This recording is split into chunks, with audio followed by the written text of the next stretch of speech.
Welcome to the Runna Podcast. I'm Coach Anya, an international marathon runner. And I'm Coach Ben, and one of the co-founders of Runna. Each week we'll be deep diving into the world of running, speaking to some inspiring individuals about their running journeys. Runna is the #1 rated running coaching service worldwide. We help hundreds of thousands of people all over the world train for any running goal. And if you want to try out Runna for free, you can try it out using the code Runna Podcast, all one word, to get 2 weeks of free access to the Runna app. Today on the podcast, we have the amazing Jenny Mannion with us. She set up an all-female inclusive run club called Runners and Stunners, which is taking over the London running scene. She talks to us about her running journey from being pretty unhealthy to finding running to running marathons and even ultra marathons. Enjoy the episode. Hey Jenny. Hello. How are you? Good, how are you? Yeah, very good, thank you. Thanks so much for coming on the podcast. Thanks for having me. And I guess to kick things off, would love to know how you got started with your fitness journey on day one. So my fitness journey probably started at the age of 24. I started going to the gym because I wanted to be small. And I would just go on the treadmill or just walk on the Stairmaster. I had no idea what I was doing. Got into lifting weights, started powerlifting, got bored of that, and then went to CrossFit, did Hyrox, and then started running. And here we are. So I've done a bit before starting to run. Wow, and I guess kind of like, has your motivation changed along that time? Because obviously you said you got into it the motivation of becoming small. Yeah. Is that like always been the motivation? Is that still the motivation? No, not at all. I think the motivation now is to just have a good time. Yeah. Yeah, and just enjoy it. I think that changed quite quickly. When I started lifting weights, I was like, I actually just want to be strong. And now I just want to enjoy it. Nice. And I guess kind of what took you through kind of like getting into powerlifting, getting into kind of like CrossFit, Hyrox, like what is it about all of these different things? Is it? Yeah. So when I was back in the gym, so I was in the gym and I had no idea what I was doing. I was walking on the Stairmaster and I got talking to a PT once in the gym and he was like, you should start lifting weights. So I booked in a PT session with him. And then I was really like fascinated by other women in the gym squatting and stuff. I was like, girls don't do that. What are they doing? And then started powerlifting through that. And then lockdown hit. And obviously, I was just doing like burpees in the garden. And then after that, I went back to the gym, but I was just bored of it. I was like, I'm bored of like training on my own. So I started CrossFit just for like the community element of it. I actually don't like CrossFit. I actually really don't like it. And then got bored of that, so started running. Yeah. So you're basically just too sociable to exercise on your own, and you almost don't mind the exercise so long as you get to spend time with other people. Yeah, I like spending time with people. I really like the community side of fitness and like training with other people and making your friends through fitness over like getting smashed every weekend, basically. I do think that's a journey which a lot of people go on, as in they do, especially being on social media like you and I, like they do start working out for like unhealthy reasons. Yeah. But then the good thing is quite often you get into it and you realize actually how healthy it is. Yeah. And your mindset completely changes. And then, I remember you being like, I just want big shoulders. Like I just want big arms. I just want. Yeah. I was like, I'm going to the gym because I want massive shoulders. But I think I was talking to someone the other day and I think there's a timeline with a lot of women as well, as like they start off training because they want to be small, then they realize they actually want to be really strong, so they start lifting weights and eating protein. Then they kind of get a bit bored of that, so they start running, then they get injured, and then they start doing like cycling and maybe getting into like triathlon and Ironman, and I'm thinking, is that next? But I feel like there's this like timeline with a lot of people. Yeah, it's like a kind of full circle, and you're at the end of that, and you're fully evolved. Where like now you're on the triathlon journey. Yeah, fully evolved, like Pokemon. I'm wondering, I'm like, is that next for me? Am I going to get a bike? But I'm still happy when I'm right now. I think you're right. Whereby like I think people's motivations will come in often like aesthetically focused. Yeah, they get into exercise and training and realize that actually being strong, being powerful, being healthy is so motivating, and then that might skew in a different way. Some people will go down ultra marathons, some people will run and go to the gym and cycle to get that all round fitness, and some people will go do Zumba and CrossFit, and whatever it's going to be, I think almost doesn't matter so long as we're exercising and looking after our physical and our mental body, right? Yeah, 100%. I think the second I stopped training for aesthetics and started training just for performance or just like enjoying it and doing things like, running further distances or Hyrox, which I never thought I could do. That's when I felt way more fulfilled, because aesthetics, you never stops. Yeah. So you must have done one of the first Hyroxes before it was like trend, now everyone does it. Like Yeah. the waiting list for like London Hyrox is like 60,000 people or something. There's a ballot now and everything for Hyrox apparently. Because I was looking at functional fitness competitions online. I was like, I want to do something that like really challenges myself. So, and I came across Hyrox and I sent it to my friend and I was like, we should do this. And we signed up. And I remember at the time, the thought of running 8K made me feel sick, because in CrossFit, you normally just run like 400 meters. And I was like, it's actually disgusting that I need to run 8 kilometers. So that's what kind of got me into running a bit. But it definitely wasn't as popular at the time. And it's all of a sudden that's exploded as well.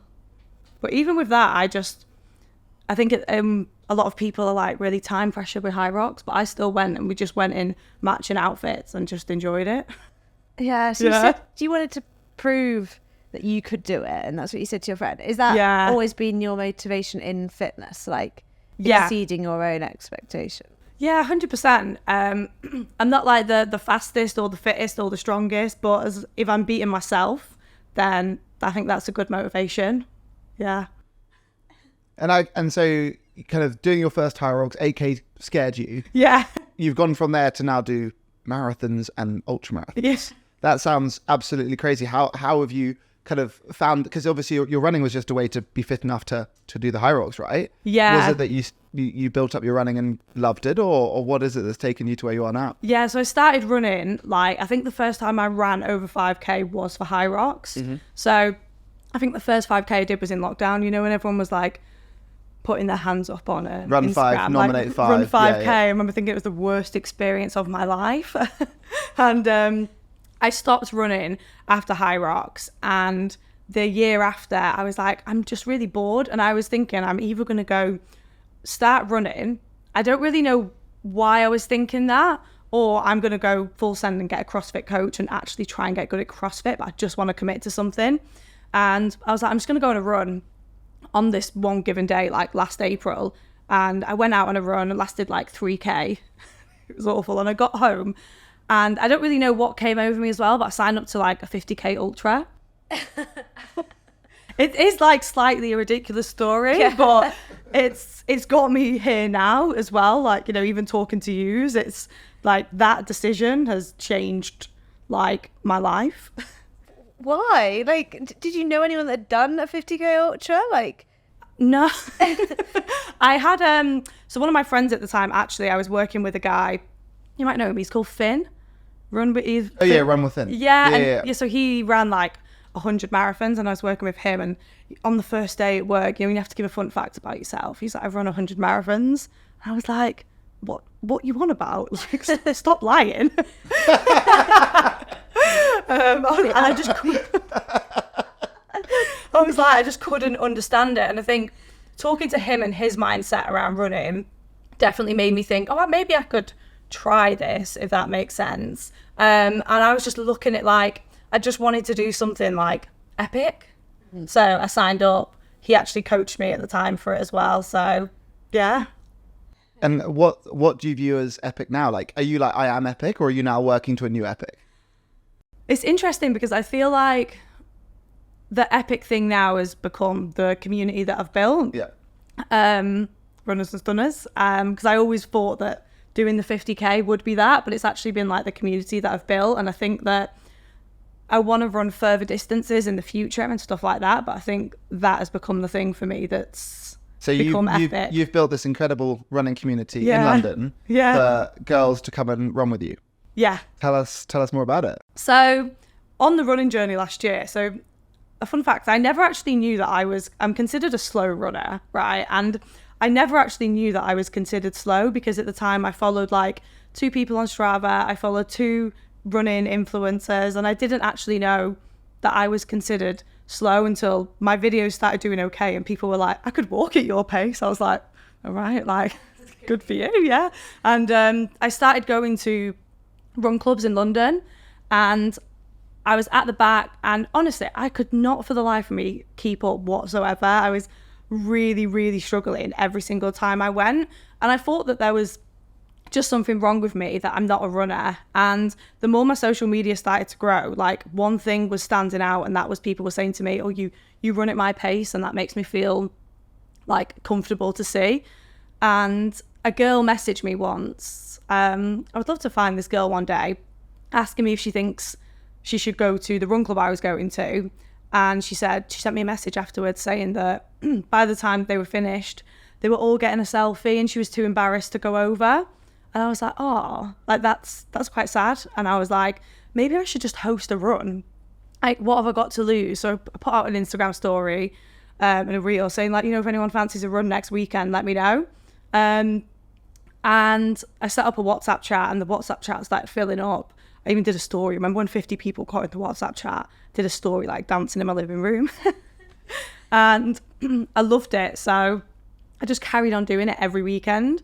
I never actually intended to set up like the community. It just was having fun, and it's just kind of happened, basically. So it's amazing. Yeah. Like, you've kind of changed some people's lives. Like, no, but like people have told me like Runners and Stunners is their favourite run club. It's the only one they feel like it's the most inclusive run club. Yeah.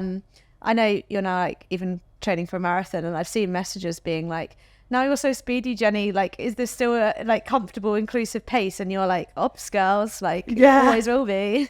I want to keep it like that, because I think a lot of women, like, there's the average woman 5k is like 36 minutes, is that right, and stuff. So a lot of us are actually running at that pace, but I just at the time couldn't find a run club that actually allowed me to run at the pace that I was comfortable running at. So to create that is like pretty special. Yeah, I love it. Oh, no, I think, and then also sharing that journey on social media as well, where people don't only get to look up to the Olympians and the Anyas of the world, who are doing really at one end of the spectrum, and making sure that like, yeah, people can be inspired to start, and people are going to come to Runners and Stunners, and some of them might graduate to going on to run and being too fast for you, who knows. And I think like making sure that there's a way in is so valuable. 100%. I think it's just getting people into it, no matter what your pace is at the beginning, is just getting out and moving. And there's a few girls now that have actually got too fast for the run club, so they go to different run clubs now and stuff, and that's absolutely fine. My job's kind of done. It's just getting more people out and moving at a pace that's comfortable for them. That's amazing. And so we mentioned that you're training for a marathon. Yes. You've got a pretty exciting marathon coming up, is that right? New York. How are you feeling? With Runna. How are you feeling towards that? Yeah, I'm actually so excited. So this was like my dream race, to be able to run this. So I'm absolutely buzzing that I'm running it. And I ran Seville in February in like 5 hours and 4 minutes. So I really want to PB it. So I'm putting a lot into like my speed sessions at the moment. Running fast is so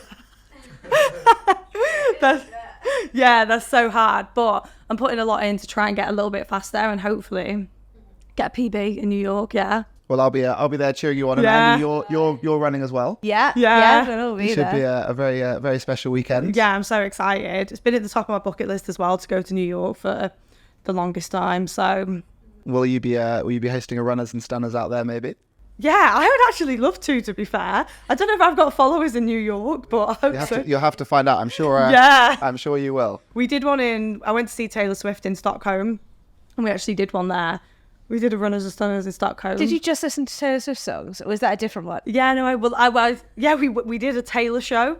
So we brought like speakers. It's when Taylor Swift was in London. So for the people that couldn't get tickets, we ran 6k and listened to Taylor Swift songs. Wow.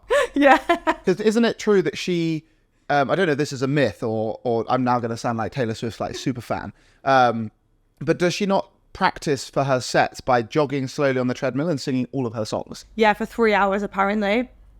So like a couple of people have done their like Eras Tour set list workout. So she sings her songs whilst running for 3 hours. Yeah, I mean that is... it's cool. Singing and running is a skill. Yeah.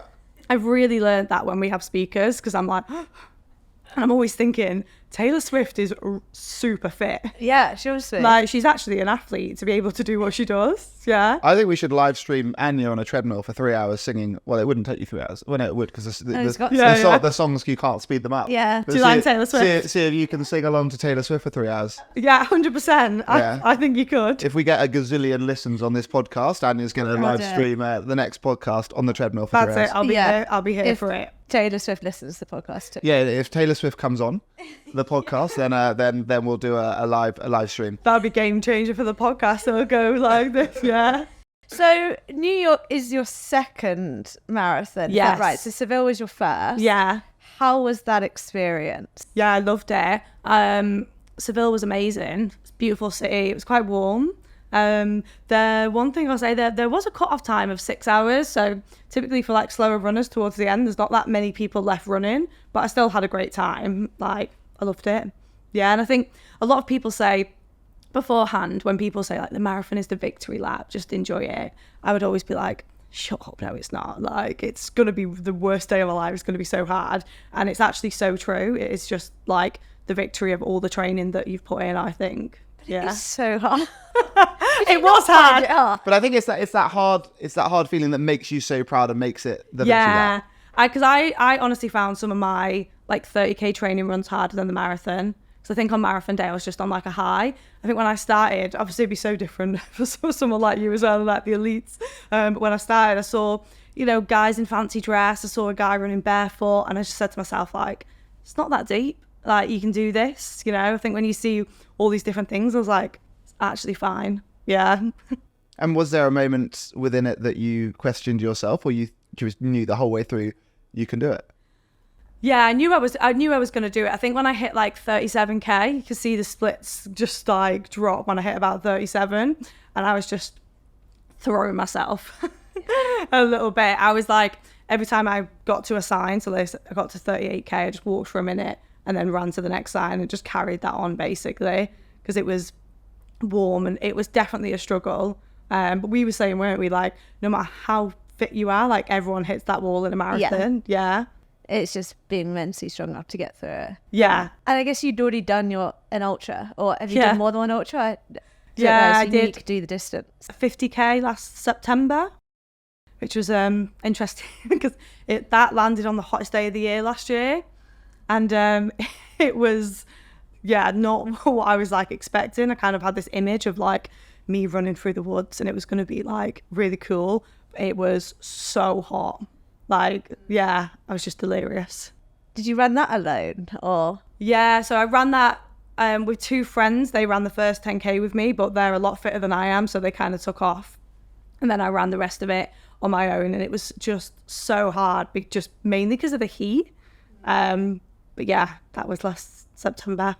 Well, it sounds like, in a way, like you just throw yourself into like the full end of the spectrum, and it's almost like clearly you are very strong mentally. That means you can keep doing these things. I mean, like, to have a first 50k or a first ultramarathon on the hottest day of the year is something else, and just to get through it's incredible. Yeah, 100%. I think I'm like, there was no way that I wouldn't have done it. Like, I would have never been like, I'm actually going to drop out, because I think a lot of people on the day were dropping out because of like the heat, but I was just like, no, I've not put on all this training and come this far to drop out. I think I'm quite stubborn in that sense. Like, I would, even if I was like crawling like for 2 days, I would have made sure that I finished. And for people maybe who struggle with their own motivation, like, what is it that you have within you that means you just don't quit? Is it just who you are as a person, or are there things that you'll do to I don't know, make it harder to give up on something?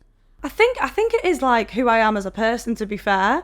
I think I've always been kind of like that. I think in those scenarios, like, I just won't quit, like, I'll just carry on, if that makes sense. So yeah, I think it's maybe more me as a person, like, I'm quite motivated, I think. Yeah. Do you think sharing it on social media helps or not? Does it keep you accountable? 100%. I think definitely, like, being a running creator, that there can be an element of, I need to make a running video today, like, I need to go outside. And because I shared that 50k training journey, there definitely would have been an element of, if I don't finish, like, you know what I mean? So yeah, there's definitely an element of that as well, but it can keep you motivated now. It's literally kind of like my job to make running content. So I need to run. So it's almost like it's almost like a good pressure, not like an evil pressure. Yeah, it's definitely a good pressure, because I record like all of my runs and make videos of them. So like, and I enjoy it as well. But sometimes, you know, when you're like, I just can't be bothered, I'm just like, well, I kind of like, come on, Jenny, like you need to. Do you know what I mean? So yeah, but a good pressure. I think it's amazing, because obviously your community is so supportive, and everybody I've met who knows about Runners and Stunners is also like a wonderful person. Aww. But like, it is so easy to compare yourself on social media. Yeah. And if you are having messages being like, oh, I could walk at that pace, like how do you look past that? Or like, does running is it not for like the speed? Like, yeah, what is it? I think especially with the messages, like you just have to laugh, because I always think about the person sat at home like writing that, like there's someone at home writing that message to someone else, and I just think you kind of just have to laugh. And I think there's always going to be, no matter what level you're at as a runner, there's always going to be someone better than you. Like there's always going to be someone, you know, better at running, better at content, faster and stuff, and everything with running is like super subjective. I think like your pace is your pace, and just to enjoy it, like it actually doesn't matter if you're running 4-minute Ks or 9-minute Ks. If you're actually out and moving and just having a good time, that you're winning. Yeah. And I mean, you're also, you referred to yourself as a slower runner. Yeah. You're very much a middle of the road runner. Yeah. And I think like also you need to remember that you're doing faster than a huge proportion of runners out there, and you can run further than probably 99% of people on, well, more than that, on the planet. Yeah. So I think like you really shouldn't refer to yourself as a slow runner. And then Yeah. I mean, the haters online, they're the idiots, really. Yeah, 100%. Like we get a lot of it. I did a video the other day that did super well, because people are always like, 7:30 per kilometre is walking pace. So I tried to walk at that pace. I saw that. Yeah, and I couldn't and stuff. I think it's just good to show that, because I think as well, when a lot of people trying to get into running see that people think that's walking pace, it can make them like insecure and not want to carry on. So I think just putting out that message as well is good. But I saw someone say like, you know, average runners don't run marathons as well, so which is such a fact. Well, there we go. But what it proves is that you're not an average runner. Yeah, I'm not. No. I'm not slow. And what's your, like, looking back at all of the different runs, and what's your favourite fitness achievement? That's a great question. London Landmarks. So I did London Landmarks half marathon, and I got a place like super last minute, and it was about 2 months after Seville, and I was just going into that to just honestly have a good time. And that was this year? Yeah, that was this year. And I just went into it like, oh, I'm just going to enjoy it. And I started the race with 2 of my guy mates who were going for like sub 2. And I started running with them at the beginning. I was like, oh my, I'm really pushing it. And I was like, no, actually, like, I'm in this now. Like, I'm just going to carry on. And I got a PB half marathon in that race, which I never thought I would be able to run at like that fast. And I wasn't expecting it either. So I think that achievement was like, I think that's the one time I actually cried when I crossed over the line, because I was like, oh, that's it. And is that because you almost believed that that the sky's the limit, really? Because like, I mean, you finished that knowing that you're a fast runner. Yeah, 100%. I think I went into that race and I didn't think I was like, this is either going to be, like, I thought it was going to be my slowest half marathon race. I honestly did, because I was like, it was 2 months after Seville, and I'd been you after a marathon, you struggle to get back into it, don't you? And I was like, this is probably going to be my slowest half marathon ever. So, but I'm just going to enjoy it. And then at the beginning, like, the vibes are just really good. You know, when you're about to cross the line, I was with my friends, and I was like, went out fast, and I was like, you know what, like, I'm in this now. Like, I'm just going to go for it. So I felt super like accomplished after that one. Yeah. Hey guys, just a little note from us. Anya and I are so excited that we managed to hit the #1 spot in the UK in the running podcast charts. So as a little bit of a thank you to all of our loyal podcast listeners, we managed to organise 15% off all of our runner merchandise. So head to the Runner website, and if you use the code, all one word, all caps lock, MyFastSocks, you'll get 15% off any of our items on the store. So thank you for listening, and go and enjoy, go and get your hands on some runner merchandise. And do you have any more like goal bucket list races, challenges other than New York Marathon? I really, really want to run 100 kilometers. Wow. Yeah, that's like, ever since like when I crossed the line of the 50, because when I did the 50K, the whole race was 100. And I think the whole time I was so fascinated, like, how are people doing this? Like, you know, how are people running 100 kilometers? So that's a big goal of mine for next year. So, yeah. I think whenever I drive, and like in Europe anyway, the signs are in kilometers, not in miles. Yeah. And you'll see like a 100-kilometer sign, and then you'll just sit in your car for like hours on the motorway. Yeah. And you're like, people, and I've also run 100K, like, can run this. Yeah. And it's like, it's ridiculous. That's crazy. And like, you must have thought that when you did your 50K, to think Yeah. like, there are people today that were going to do what you're doing, which is the hardest thing you've probably ever done. Yeah. And then they're literally going to just like tie their shoelaces up again and just do the whole thing again. Exactly. And I think, And like you will do that one day. Yeah. Like, that's pretty cool. 100%. I think I was always like fascinated with like bigger distances over like speed, if that kind of makes sense. So yeah, 100 kilometers is definitely on the bucket list. It must be really quite like surreal saying that and knowing that that's true, whereby you started out just to go on the Stairmaster. Yeah. What an unbelievable roller coaster. And like, Yeah. that's, I think, why your run club's so special, is because there will be people who will go on that same journey because they've seen you do it.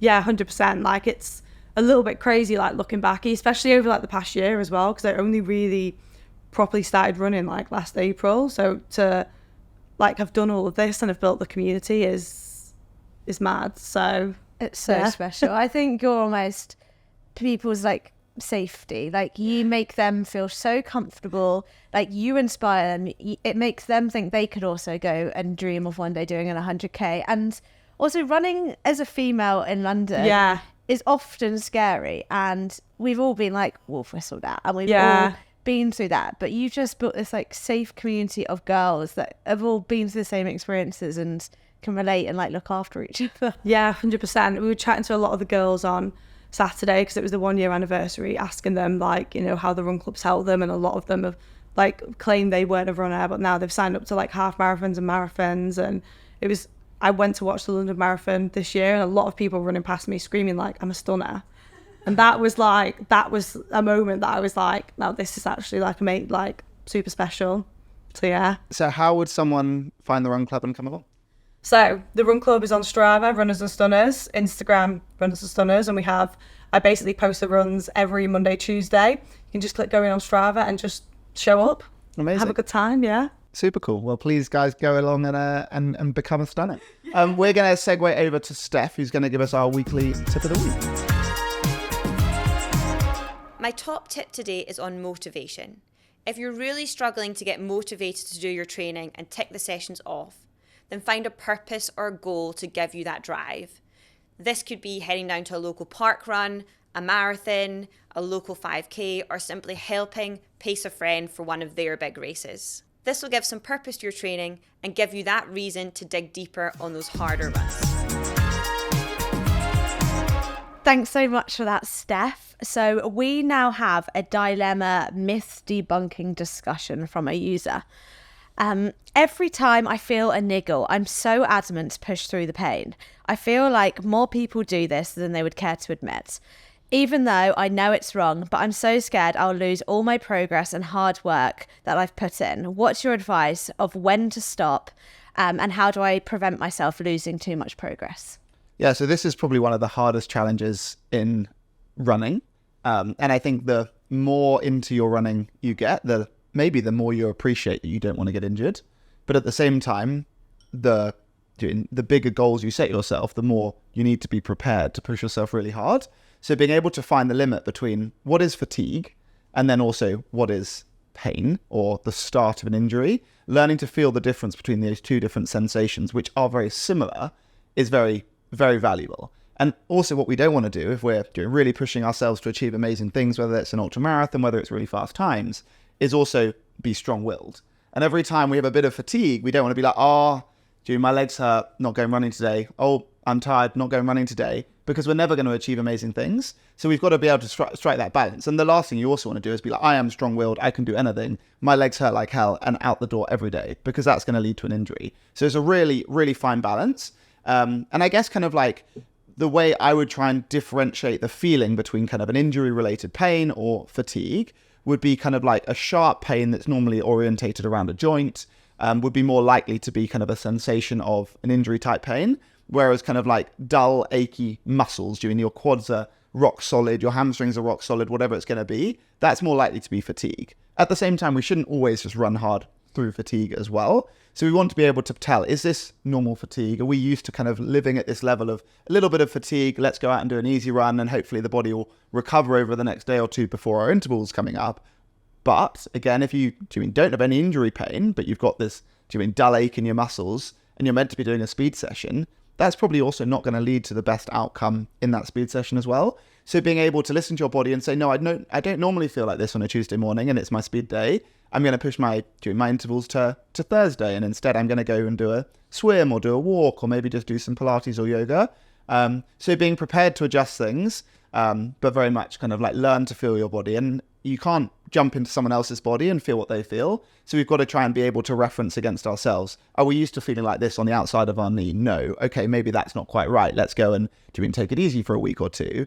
Is this just, did I do an absolutely savage interval session yesterday? My quads were on fire, probably just fatigued. And so it's very much the case of learning to feel your body and taking it from there. Would you add to anything there, Anya? No, I do think that it's better to nip, if you're feeling injured, nip it in the bud early before it can progress to anything worse. And like ultimately you're not really going to lose much fitness, because there are some crazy stats that like you don't feel the fitness effects from a hard workout until like 2 weeks after, for your body to really absorb that training effect and for it to like, make a difference. So like you're not going to lose too much fitness by missing like one or two sessions. Yeah, and also the best way that you're going to lose fitness is by not being able to go running for a few months. Yeah. And I think at the same time, if you start to feel a new pain or a new discomfort that you're not used to, that's probably a warning sign. And at the same time, if something like that doesn't disappear after a few easy days or after a week or two of reining it back, that's when we'd really recommend you going and seeing a physio in person. Yeah. Anything else, Jenny?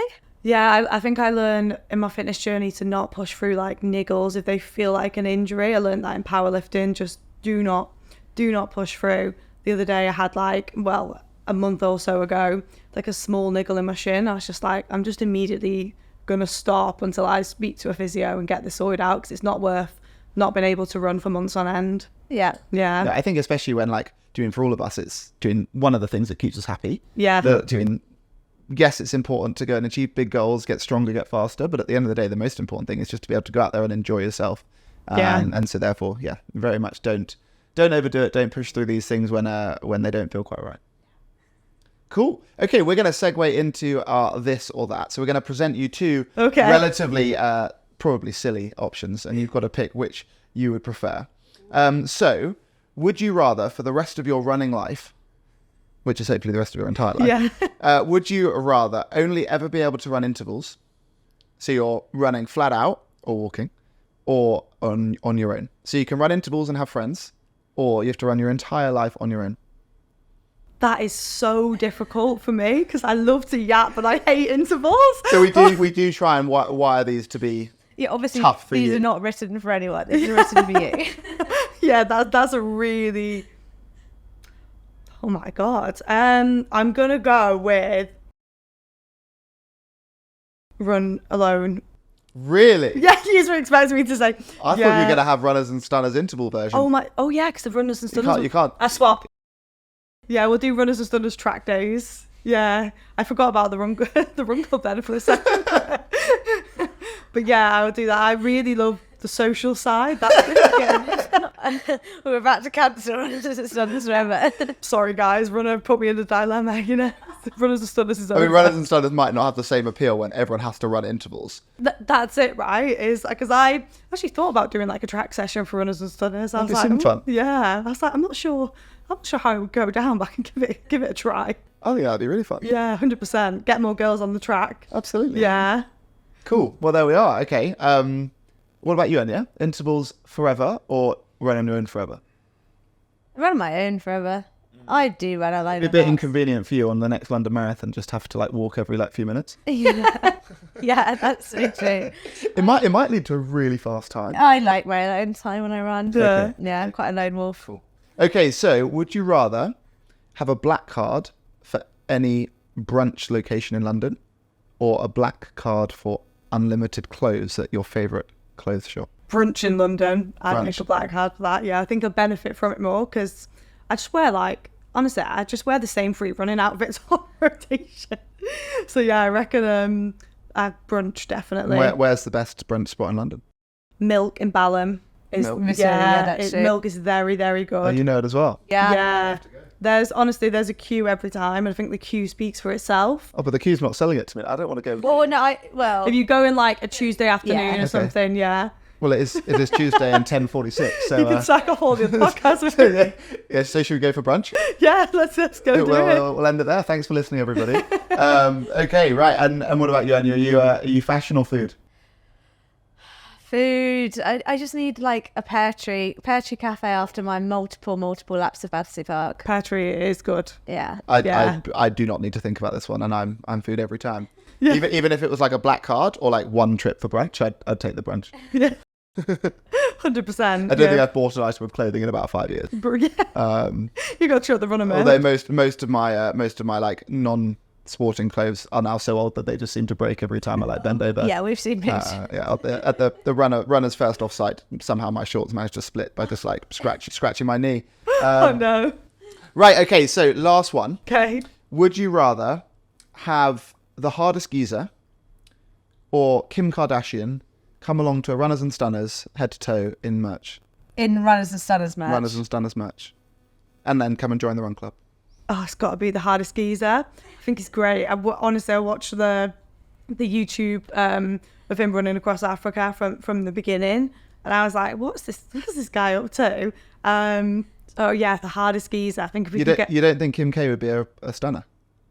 I reckon she could be a stunner, but I reckon the hardest geezer would look really good in like a bright pink, like chatting, running, stunning top. I reckon it's what he's all about. Nice. Well, there we are. We'll have to send him over. Yeah, 100%. But yeah, hardest geezer.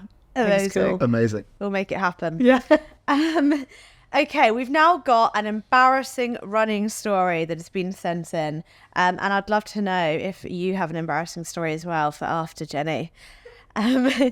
Okay, during my first marathon, I took all the freebies from the expo. I hastily threw the gels into my running belt pocket early in the morning without looking. At about mile 8, I unzipped the pocket and randomly took out a gel packet. Ripped it open with my teeth and shot it. I was weirdly turned off by the minty flavour, but I thought it was just a new goo flavour. About half a mile after I ate it, I started to get a numb, cold throat and realised it was in fact a deep freeze gel packet I had consumed. I was absolutely fine, but it serves me right for not trialing my gels in training and only using what I've tested. I thought it was going to be toothpaste. Yeah. When you said it, the mint. Oh God! So they drank deep heat. Yeah, gel packet, I think. That's quite good, to be fair. Wow. I quite enjoy that. Fair play for them just cracking on with it. Yeah.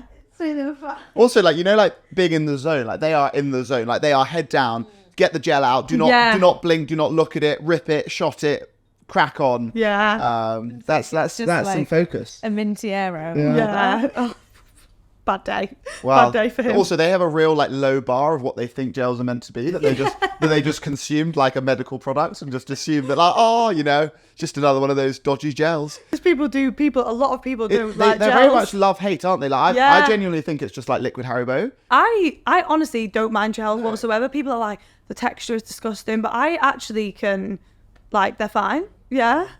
Literally. I like... I was about to say they were really inappropriate, but I just don't think I should say it. I also looked at you because I was about to say it. I think I can say it. I call my gels, I like a Gucci gel, and I don't actually put the gel near my goose. Oh, a Gucci gel. I thought you meant Gucci had gels. But when it gets quite warm, after being on your hot body, they're so much easier to get down you, and it's a bit more liquid than like, you know, when you have to chew the gels. Yeah, that's a good point. I always just have them in my running vest, which I hear you're not allowed to wear them in New York. What? Apparently. Oh, there's such a thing. But it's like because of the, like, I think it's like, is it not the bomb scare? Yeah, so you have to wear running wow. belts. I need to get used to running not with a vest. Yeah. Do you have an embarrassing running story, Jenny? It's got to be like toilet disasters. I think that we've all had them. There was one story where I was leading a run club and I was like, oh, I need to go to the toilet. And we do take stops on the run club, so I thought I could disguise a toilet break. Just by like, oh guys, we're just going to have a quick stop now. You know, everyone just have some water and stuff like that. And I stopped outside of Starbucks. I really needed the toilet. So I had to pause the run club, run into Starbucks. There was like a queue in the Starbucks queue because there was only one toilet. I honestly must have been stood in this queue for like 10, 15 minutes. People were like, you could see girls looking into Starbucks queue like They also must have been like, is she all right? Does she just need a coffee? Desperate for a coffee midway through the 5K, just getting a coffee. She comes out of a frappuccino, you know. But honestly, I was like, I can't actually carry on this run until I go to the toilet. So for any of the girls listening who are on that run now, they know the real reason. But yeah, it's just got to be that. We've all been there. Yeah, we've all been there. Yeah. I think I've probably been there more than most, but somehow I seem to have this like superpower that if I'm ever leading a run club, I don't need the loo.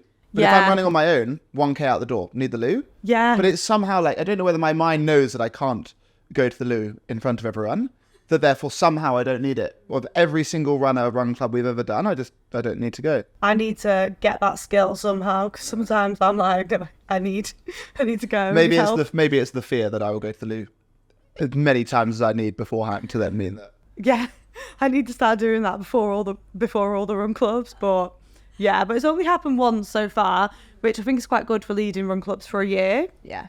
So the Starbucks aid station. Starbucks aid station, yeah, in Greenwich. Amazing. Not bad, is it? I will always, say like, you can't die of an embarrassment. Like that's the worst. You were telling us about a funny story from the triathlon the weekend. So I did a triathlon this weekend, and this honestly, I didn't see this. My parents did supporting. A girl got out of the swim, and you have to strip off your wetsuit, and they actually make you do it before you then go back into the XL to do your transition. And there are like staff holding out bags for you to put the wetsuit in. And she unzipped her wetsuit and like, yeah, you know, you're in such a rush. And she realised she didn't have a tri-suit on underneath. And I think what must have happened is like the organisers then saw what was happening. They like grabbed anything they could to like cover her up. And they like threw it at her, wrapped her up and like brought her inside. But imagine that. I really feel for this girl. I bet people have done it. Just like she just stood there with like everything out. Like, it goes back to just being in the zone. Like she was so in the zone, like seeing everyone take off their wetsuits, just doesn't think anything of it and just completely strips off. Wow. Oh my God. And so then what? She's covered in like bags and towels and just runs to go find her bike. Well, I assume she then put on some clothes. Okay. I don't know. Or do you not? Maybe she didn't bring the tri-suit. I don't know. She might have been so in the zone. That she wasn't cycling around London. It's completely naked. I rate it, to be fair. I feel like if you're listening to this naked swimmer, and you need to fill in the blanks on the story, please do let us know. Or if you know this person, please tell us. She's going to have a really good story to tell though, because something went wrong that morning, or she didn't pack the tri-suit or something. Maybe it's the new like kind of aerodynamic technology. Yeah, makes your kind of shoulders reach a little bit further on 100%. Your swim. Yeah, maybe she did well. Wow. Well, on a naked note, our final question of the Runna Podcast is: you're on the start line of your next marathon. Yeah. So the start line of New York, and you're totally naked, and you can bring 3 things, and only 3 things. No clothes. So you're naked. Yeah. Yeah. No clothes is what naked is. And you can have 3 things for your marathon. What are your 3 things? It's a great question. Headphones. Yeah. Yeah. Should have gone with like trainers. And a sports bra. So are your headphones... I think I could go. Are your headphones connected? Have they got music on? Are they got a YouTube plug-in, do they? Oh, that's right, isn't it? Oh my God, this is actually a really tough question. Because I think some headphones probably do have like a built-in Spotify, maybe. Because my phone as well for content. This is a really tough. You know what? Fuck it. Am I allowed to swear? Well, you have now. Yeah. You're naked in your shoes and your headphones, swearing away. Headphones, phone, and trainers, and I'll just do. Amazing. And now the content's going to be absolutely banging. It is. That's gonna really take off my running content career, isn't it? Wow. There we are. That's it. Music, phone for content, and trainers, because and I'll just do the rest naked. And what shoes are you going for? Ooh, ASIC. What are they called? Whatever you want, Asics. I can't remember what the actual name of the trainers are, but What colour? Green. Green? Yeah, Nice. those green ones. I really like them. Nice. I'm not really a carbon plate girl, because I think if you're running, I don't need them. I need stability. Are they the Asics KNO or like the Nimbus? Nimbus. Yeah, ASIC Nimbus. Nice. Yeah.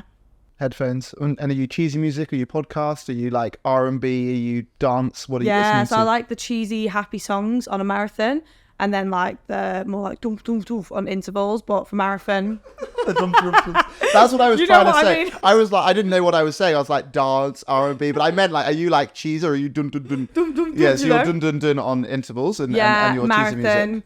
Yeah, cheesy music, happy songs. Ronan Keating, Loving Each Day is a marathon special. Yeah. Fantastic. Wow, well, thank you so much for coming on, telling us about your amazing running journey. Thank you for telling us having about me. runners and stunners, and everyone can go and cheer you on in New York and see a crazy woman running in green shoes, headphones, completely naked. I'm going to make the news. Yeah. Thank you. Thank you so much, Jenny. Today's podcast is brought to you by Runner. If you want to train for any running goal, please download the app, and don't forget you can use the code Runna Podcast for a 2-week free trial. If you enjoyed today's episode, please like, share, follow, do all of that nonsense, and we'll be back here next week. And if you want to be featured, send us your embarrassing running story. Either send us a voice note on Instagram or send us an email to podcast@runner.com so that we can have a good laugh at your expense in Runner HQ and share it on one of the next episodes.